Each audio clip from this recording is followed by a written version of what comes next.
Ladies and gentlemen, people of the internet, welcome to the second episode of an ongoing weekly series called Crypto Over Coffee. Every Friday, I pick out interesting news, current events, and announcements in the cryptocurrency and innovative technology world and break them down for you over a cup of delicious coffee. I'll also be doing giveaways of cool products, apparel, and cryptocurrency, so make sure you hit subscribe and stop by every single Friday so you don't miss out. Today, we have interesting Bitcoin price news, Cardano smart contracts on the docket, Ethereum 2.0, and all sorts of good stuff to talk about, so let's dive into that. But before we do, I want to announce the winner of the $200 Unstoppable Domains giveaway that we announced in episode 1. So a big congratulations to Bindas Buddy, the winner and owner of ETHDefi.crypto. You won. You get to choose your own crypto, and you chose Ether as the reward. So via your Unstoppable domain, we sent you, as in Unstoppable Domains, and I sent you $200 in the crypto of your choice, Ether. So thanks so much for your support. You guys can see proof of payment here on the screen, video of him getting paid on his Unstoppable domain from a wallet partner. And like we did last week, I want to kick off the meat of this episode with some questions from the community on Twitter and YouTube comments. By the way, if you want to have one of your own questions answered, comment down below or tweet me at Hashoshi4 on Twitter. So let's dive into Twitter now and find some questions. Nick Perkins asks, Cardano seems to have a great roadmap, governance system, and best detail available. Why is it consistently overlooked in the overall space? I've been learning a lot about corporate structure, CEOs, plus crypto for many years. What am I missing? Nick, that's a great question. I think a lot of people are a fan of Cardano.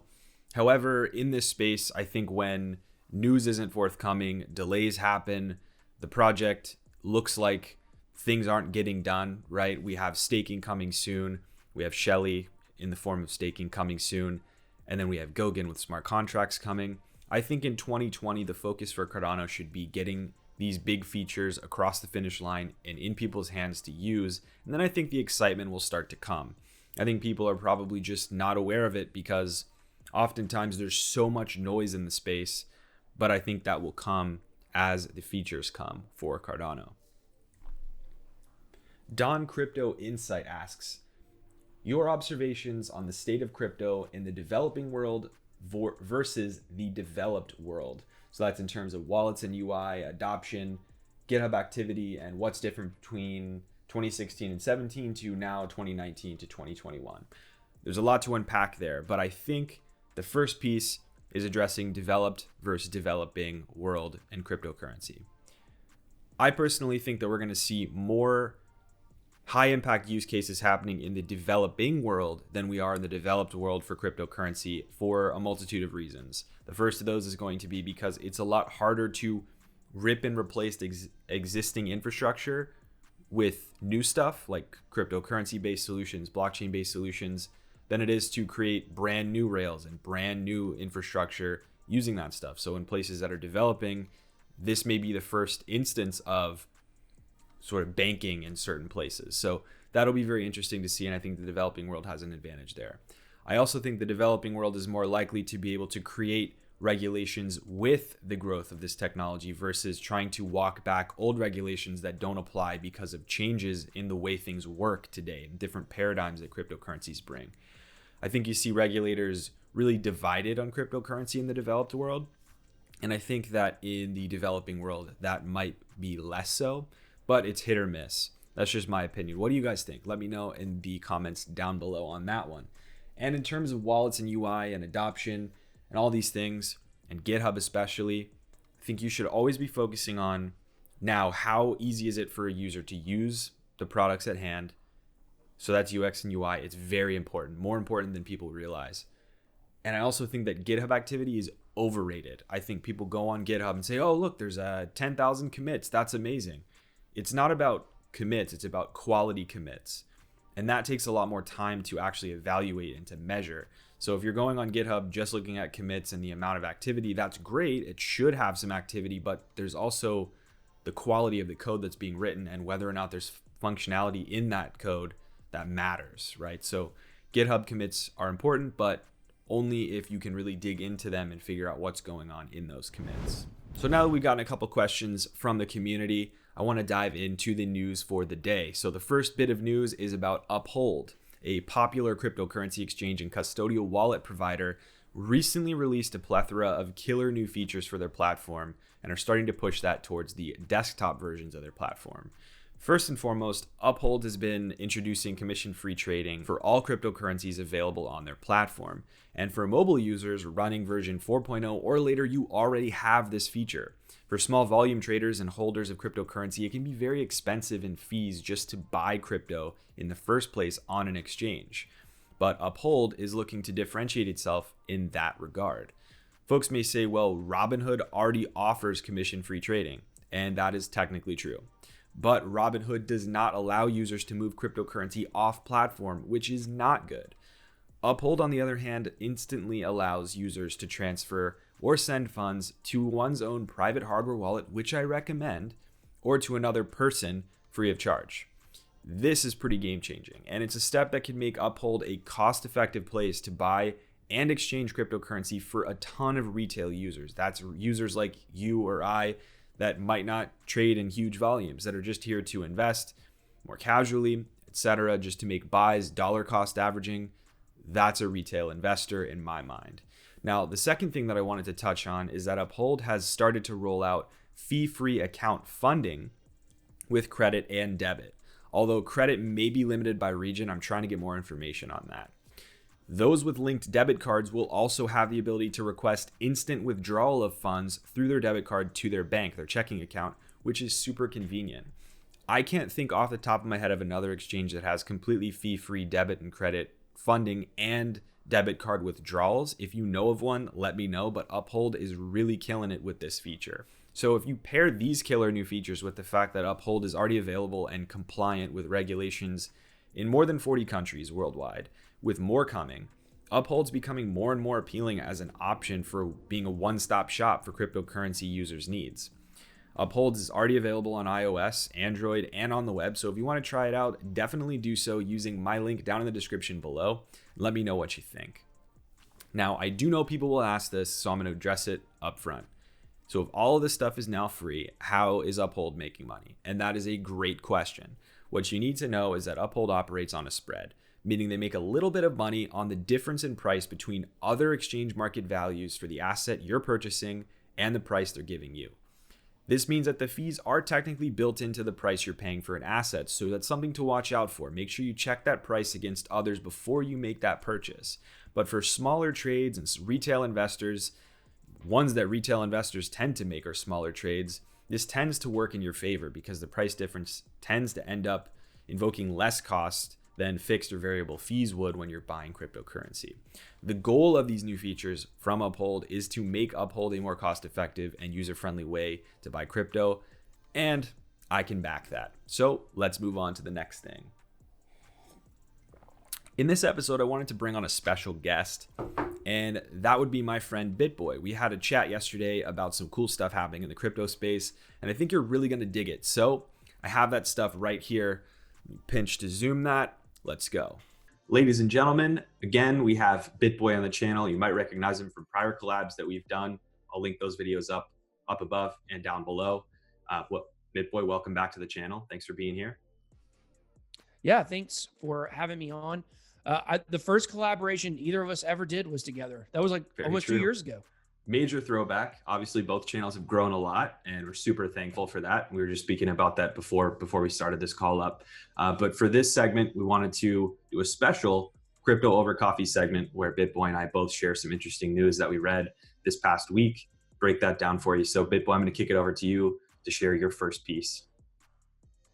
Yeah, so I know that you don't talk about price a lot on this channel, and I don't do technical analysis on my channel, but kind of the big thing that everyone has been talking about is this stock to flow chart. If you guys haven't seen it, you can check it out. There's a website, I think it's digitails.com, something like that. I'll put a link in the video description where you can go to it. But it basically has been accurate since the beginning of Bitcoin. And it is showing that starting in May, we are going to be hitting hyperdrive. And by next May, the price of Bitcoin should be around $90,000. And just to explain a little bit what the stock to flow chart is, it's the stock is the amount of Bitcoin in circulation, and then flow is the flow of that Bitcoin. So what do you think about all of the hype and hysteria that seems to be picking up again regarding the Bitcoin price? Yeah, I mean, I tend to be more conservative when it comes to this. As you said, I don't really talk about price very much on the channel. I don't. It's not that I don't care about it. It's that I don't focus on it as much. But I do believe that there's sound economics behind Bitcoin. Stock to flow to me sounds like something that's really just a proof point for the overall inflation rate for Bitcoin over time reducing. So the amount of demand theoretically should outstrip the amount of supply coming in, or the flow of supply coming in. So I think that's good, and it's positive. That's the same positive pressure we've always seen for Bitcoin price, at least in my opinion. Yeah, and I mean, a lot of people are starting to think that we are at the beginning of something that's going to be very special. But one of the cool things about Bitcoin, and one of the things that has drawn us all to it, is that everything's built in. It's all programmed into Bitcoin. So when people last year were talking about Bitcoin's going to X number of dollars this year, put all your money into it. The crazy thing about that is the price of Bitcoin has been pretty, it's been easy to predict to a certain extent, because every 4 years you have a halving built in, and it follows about the same cycle. So if in the middle of a bear market, people are talking about it's about to turn around today or tomorrow, then that's probably not going to happen. And the same thing that's happening right now, we're approaching the time when Bitcoin traditionally goes up. And so now when you're seeing people saying like, Bitcoin's going to 1,000. I actually saw an article today that said Bitcoin's going to $1,000. It just seems like that's not really possible right now. What kind of excitement are you seeing from your community? Yeah, I see a lot of people like excited about it. Obviously, the conversations we have on my channel are focused more on tech and I guess the theory behind Bitcoin rather than the price. But I think a lot of people are very excited by this halving event, and to see what happens after that. I think everyone should just be cautiously optimistic, right? I think like we have been in the past, but you're totally right. Coming off of 2017 and 2018, that whole crash there, people were just like really hoping. It was just this deep hope that it would come back, and I totally understand that. But yeah, it'll be interesting to see what happens. I don't think any of us can ever predict, so we shall see. Yeah, definitely. And I understand that, your crowd is definitely more into the tech side of things. But most people who are into the tech side of things, like they first heard about Bitcoin because they're of the invested. price. So price is the gateway drug when it comes to cryptocurrency. So definitely excited to see more people come in and get interested in the tech also. Yeah, definitely. And this time around, I think there are a lot of positive voices out there to say, hey, here's how to protect yourself with hardware wallets, or here's how to not over encumber yourself buying something that you don't understand, all that sort of thing. So good deal there. Awesome. Well, let's check out another story. What you got, Forrest? Perfect. Yeah, I'm going to take us right back in the other direction and talk about Ethereum staking. So for those of you who have been following Ethereum 2.0, we're moving from proof of work like Bitcoin has over to proof of stake. And that's a mechanism now that basically takes the disincentive to make an invalid block or to perform some sort of malicious activity as a block maker. It's the form of proof of work. All the waste, if you will, that they go through to hash over and over and over again, and all that cost is driving them to be only incentivized to do the right thing for the network, right? Otherwise, it's sunk cost. In Ethereum, they're like, well, this is inefficient. Let's make the network faster. We need transaction throughput. So instead, let's go proof of stake, where the disincentive to do something malicious with block making is the more stake you put in the network, the more wealth you lock up in the network, gives you more rights to make blocks. And if you have more wealth locked up, you're less likely to want to do something malicious and risk that wealth, right? So it's the same idea. You want to incentivize the right things, disincentivize the bad things. But in this case, it's a little more efficient because there's less computational waste. Ethereum's moving that direction. And in a test net, they've had about 1 million Ether staked by users of that test net to date, which doesn't sound like a whole lot if you think about the circulating supply. But because these test nets are voluntary, they're clunky to use, you have to be a little technical to really get involved and use them in any real way. I think that's a really good proof point that people are interested in Ethereum 2.0 when it launches later this year, the beacon chain, and will move stake that way when that happens. What do you think? So you do believe that that will launch this year for sure? I think that the first phase I've seen will. stuff saying it's much further away. I think that the full implementation is further away. I don't think we're going to Yeah. see Ethereum 2.0 in all of its white paper glory until 2021, maybe 2022. But I Well, think I we're going to remember see the back first in bit earlier. 2000. I remember back in I think it was 2018 when there wasn't people thought it was coming by the end of the year in 2018, and there was an article that came out that said, "Oh, well, actually, this is much further away. It's probably not going to be out for a couple of years." And so now we're like a year and a half away from that article, and we're still not really seeming to be that close. But anything that Ethereum can do to improve its throughput and the speed is going to be great. So I think eventually that's going to help. I think we're still also in a wildly speculative phase of cryptocurrency, and we will be for a while. So I think even though while it disappoints people it's taking this long, I think they have the time to do it. Yeah, I'm with you. And coming from a software background myself, it's not in Ethereum and in these decentralized networks, or as decentralized as they can be, you only have one chance to deploy something, right? You can't push an update or push a new protocol and do a fork and then say, "Oh, hold on, let's just take that back." You have one shot to do it and do it right. So I'd rather them go through as many cycles and as many validation steps as possible to make sure that it goes off without a hitch. And I think the reason why we didn't see it in 2018 is, from a technology perspective, there were barriers and limitations that were not fully understood when they started the project. And I think they had to scrap it and start over personally. No one will say that, but I think that that's what happened. Yeah, I think when we look at the overall crypto space, we're finally getting to the point where we may have some experts. But even Vitalik, when he first created Ethereum, was certainly not an expert. Kind of flying by the seat of his pants to create Ethereum, and it obviously worked out very well. But I think over time, a lot of ideas that started cryptocurrency or started different blockchain projects, I think are going to have to be torn down and rebuilt. Yeah, for sure. And I think some of the protocols that came after Ethereum had a distinct advantage because they started from scratch with a method of funding, right? In the ICO, whether or not they were all done properly, I will definitely not say. I think many of them were done poorly, but they had new funding opportunities and they were able to take lessons learned from Ethereum. That's invaluable. So yeah, cool, man. I think the banana token chain is going to do phenomenal. Oh man, just absolute craziness. It had all the advantages to create the supply chain tracking for bananas. But anyways, I digress. Multi-trillion-dollar market, right? Did you know, interesting fact, by the way, totally not crypto related, but related to bananas. Did you know that bananas are the #1 selling item in Walmart? Didn't know that, but I believe it.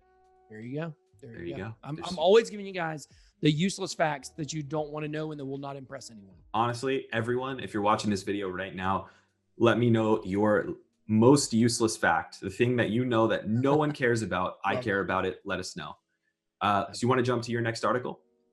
Yeah, definitely. So the next news thing that's going on right now that I think has a lot of ramifications to Bitcoin is what's going on with CoinJoin. So CoinJoin is basically a way, there are different wallets that can use this, I believe, to basically wash your Bitcoin. And so if you have Bitcoin, it's a way to basically make it untraceable from whatever point you wash it until. And obviously, you say, well, why would someone want to do that? There's all kinds of different reasons. Obviously, we know there's dark web ramifications and definitely, I heard the Mexican cartel is using Bitcoin now. There's all kinds of reasons why someone might want to do it.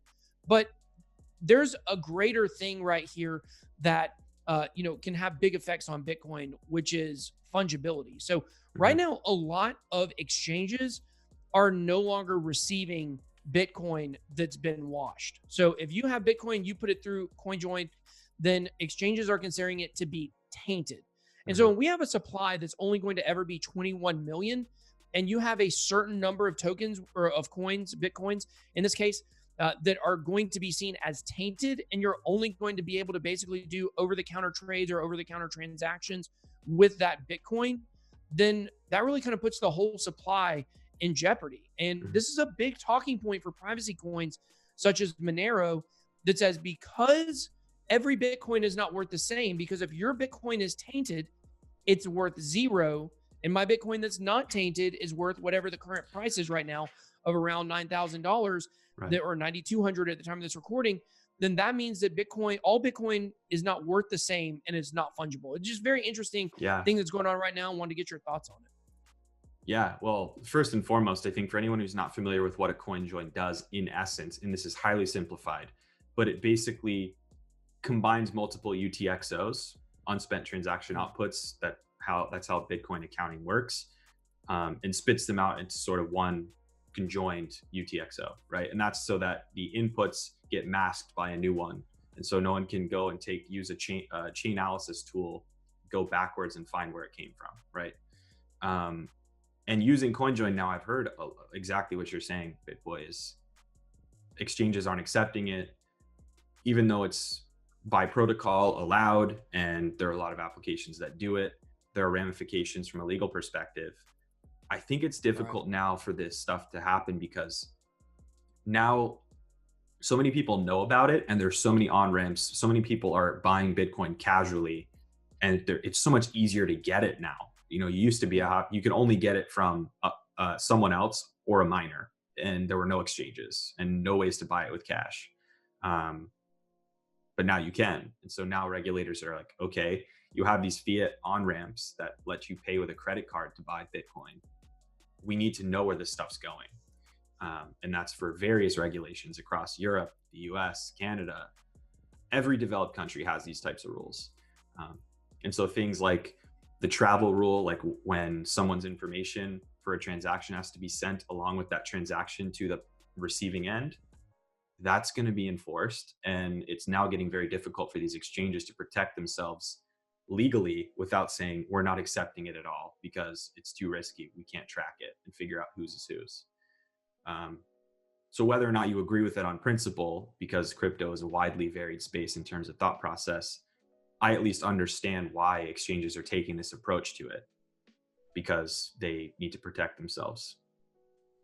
Yeah, and it's definitely just the interesting tension that we continue to see between the people who first wanted crypto to take off, wanted Bitcoin to take off, the libertarians, the people that are very, very anti-government, anarchists, and yet the kind of new generation of crypto investor who really just wants to see their assets go up. And it seems like over time we're not seeing the same amount of fight against government regulations that we saw in the beginning. Now it's kind of like if you can't beat them, join them. And people are hoping that maybe one day decentralization can, take over the world, but it's not going to be without a fight for sure. Yeah, and I mean, not to belabor this point, because I think you're totally right on in that, is I think there's a lot of talk about, like you said, in that, like the anarchist community, et cetera, like this imaginary world where human beings across the world are going to be able to self-police and organize and do everything without any centralization whatsoever. Like everything will be perfectly decentralized. I am of the belief that it will never happen. Like human beings, and I don't know if you're in an HOA, human beings have proved in their community that they can't organize and self-police. So why would they be able to do it in a country or in a global civilization? So regulation in totality isn't bad. I think the best chance we have of, as being part of this community, working with regulators to make common sense but not so totally restrictive regulations, the way to go, personally. Yeah. And I do hate HOAs. Yes, HOAs are terrible, and proof point that people can't create rules for each other. So I'm going to steal that. I'm going to use that multiple times in the future. Feel free. Awesome. Well, you got one last story for us to talk about. Yeah, and this should be a relatively quick one, but I picked it kind of last second because you're a sports guy yourself. You might not be a soccer fan. I am, but you're a sports guy, so you'll appreciate it, I think. So I read an article, I think it was yesterday, maybe, that French soccer club, Paris Saint-Germain, they're a Champions League soccer club, fantastic team, lots of fans. They partnered with a company called Socios, S-O-C-I-O-S. They have their own blockchain, which I think is an Ethereum open source offshoot, where they deploy ERC20 tokens that are called fan tokens for different teams and organizations. So the idea here is that Paris Saint-Germain can set up a certain supply of ERC20 tokens called PSG, and they can allow fans to buy those, get them, buy and sell from each other. And these are fungible tokens. It can be exchanged one for one. They build market value by supply and demand the same way any other token would in this regard. But the purpose of the token is for engagement between the team and fans, so that people that hold this token can use them to vote for different things related to the team. So jersey color, designs. Oh, that would be nice. The Falcons are getting new uniforms here Sick. very soon. There you go, man. Wish I could stay in it. And I think that's the benefit of the use case, is that while I'm not totally convinced that you need a cryptocurrency token for this, like you could do this without one. I think the benefit here is that you have an open exchange that the team is not necessarily in control of per se. Yeah. And you can create this like aftermarket exchange of tokens where people can amass them if they want more say in decisions that get made. I think it's pretty cool. It's a cool way to create engagement between the team and fans. What do you think? Yeah, I love it. We've already definitely seen some, sports teams get into blockchain. I know the Sacramento Kings, they have a mining operation. I know obviously Los Angeles Dodgers last year had an NFT giveaway, and not necessarily the same thing as sports, but I actually talked to a company that are trying to revolutionize the entire arcade business, like Cool. Dave and Buster's and, your local go-kart place you have that has an arcade, to make all prizes that you win at arcades NFTs.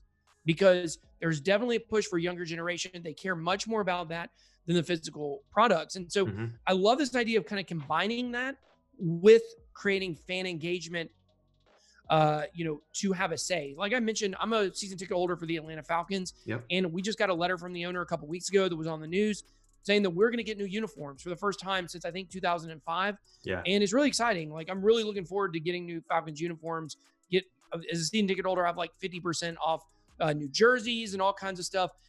But it would be cool if I had a say in it, because all the time you'll see something on, like clickbait site that's like, check out these, fancy alternative logos for sports teams. Like they do them for Star Wars. They did one that's like all Donald Trump, for like a Donald Trump logo for every team or something like that. Yeah. And it would just be cool if you could actually have a say in, like, some of those could become reality because the fans had a voice. So definitely cool. And so I am a sports fan. I'm not huge on soccer, but my oldest son just started travel soccer last night. So I'm definitely trying to get more into it. I know all the major teams, of course, Yeah, the big guys. I mean, and Paris Saint-Germain is not the only team to do this. AS Roma, Juventus from Italy, they both are on this. I think West Ham United from England, they're in the game with the same company. So I think you're going to see a little bit more of that. And in English soccer, Premier League soccer, which is what I watch the most, a lot of teams now have been sponsored by eToro or other exchange-like entities there. And you see Bitcoin logos. Some online gambling, some sports gambling sites. Sports gambling is big. So, I mean, I think it's good at the very least because it's putting this technology at the forefront for all of these fans that wouldn't otherwise know about it. So that's cool. So I'm totally into that. Definitely very exciting to see the sports world combining with crypto. I love sports more than anything. I love sports more than crypto, and I do crypto every day. You heard it here, maybe not first. BitBoy loves sports more than crypto, but I actually totally respect that. Well, I have a TikTok account. You guys go follow me on TikTok. There you go. At Facts, FACTS CEO, at Facts CEO, and I talk sports. Dope. My sports TikTok is already bigger than all the rest of my crypto stuff combined. So. Hey, well, so it's kind of frustrating. I've been doing it for 2 months. And I've got 70,000 followers there. So. It's a much bigger community, man. The sports community, that's for sure. But well done, man. Honestly, thanks very much for bringing articles. Always good to chat. We'll definitely do another collab sometime soon. I know folks usually love it. So thanks again, man. Honestly. Absolutely. Thanks for having me on. And, definitely look forward to doing it again in the future. Definitely, man. Take care. Now, in other news, Cardano Goguen is coming. On January 27th, the Cardano team at IOHK released a new paper refining the specifications for the next phase of development that will bring smart contract support to Cardano's mainnet. If you want to learn more about Cardano's roadmap and future development sprints, check out the video linked up above here or in the description down below after you're done with this video. This development phase, named Goguen in honor of the famous computer scientist Joseph Goguen, is comprised of a plethora of upgrades intended to bring smart contracts to Cardano. This new paper outlines a critical component for these features, a modified version of the unspent transaction output architecture that underpins Bitcoin. The unspent transaction output, or UTXO model, is an efficient way of keeping a unified digital ledger of transactions by reconciling transactions by calculating the total inputs and outputs of previous transactions. If you want to learn more about how that UTXO model works, I have a full video about what it is and how it works, which again, I will link down in the description below for you to check out. The difficulty is, though, that the UTXO model doesn't play very nicely with complex programmable logic or computation that must be propagated to all the participants in the network. This is why a robust contract solution has not yet taken hold on the Bitcoin network, while some projects have made a good, valiant effort at doing so. However, researchers on the Cardano project have been working on a sort of hybrid architecture that takes the lightweight and secure accounting that the UTXO model provides with enough flexibility to allow for smart contract-based computation to subsist and persist on this blockchain network. This new paper outlines what Cardano researchers call the extended UTXO, which essentially just provides an extra data space within each UTXO transaction so that computational data can reside in there without slowing down validation of transactions. Instead of cramming the entire execution and state-changing operations of a smart contract function into one transaction body, though, the extended UTXO model is designed to break the execution of the smart contract operations into multiple transactions, sort of in a cascade. This smart contract logic will be programmed using Cardano's own scripting language built on top of Haskell, and that's called Plutus. Again, I feel like a broken record, but you can find a full video all about Plutus in the description below. It is estimated that these features within the Goguen phase will show up before the end of 2020 in mainnet, following the estimated Q1 2020 release of Shelly, which brings staking and incentives. Fingers crossed that we see these updates very soon, because obviously we know folks are getting a little frustrated with delays, but good software takes time. So good luck to you, IOHK and the Cardano team. We're rooting for you. Now, in other news, there was a Swiss IPO that happened on Ethereum. I read an interesting article on CoinDesk yesterday about a really intriguing use case for Ethereum's blockchain. A company in Switzerland called Overture was just granted a green light by regulators to hold Switzerland's first fully compliant initial public offering of Class A stocks or shares on the Ethereum blockchain using the tokenization model. This is one of a growing number of these types of groundbreaking usages of tokenization on a blockchain network that really gets me stoked for the future. I mean, the concept here is really that the issuance of a stock on the blockchain can make the initial sale and subsequent market exchange between users of that stock far more efficient and cost effective, because you're cutting out the variety of middlemen that often drive fees and commission costs, like broker dealers, for example. Furthermore, ownership records can be cryptographically verified, dating all the way back to the initial issuance of that stock or share. If you pair this type of high visibility stock issuance use case with other interesting tokenization cases, like San Antonio Spurs player Spencer Dinwiddie selling stake in his NBA contract in the form of tokens, the future looks bright for cryptocurrency and its blockchain underpinning. Now, I'm hopeful that we'll get to hear a lot more about how this all works out, the NBA stuff, as well as the Switzerland issuance of stock. And so I will keep you guys posted if I hear more about that. Now, if you missed last week's episode, feel free to check that out now. I'll link up some other awesome content on my channel here for you to watch. And as always, guys, I thank you so much for watching. Cheers.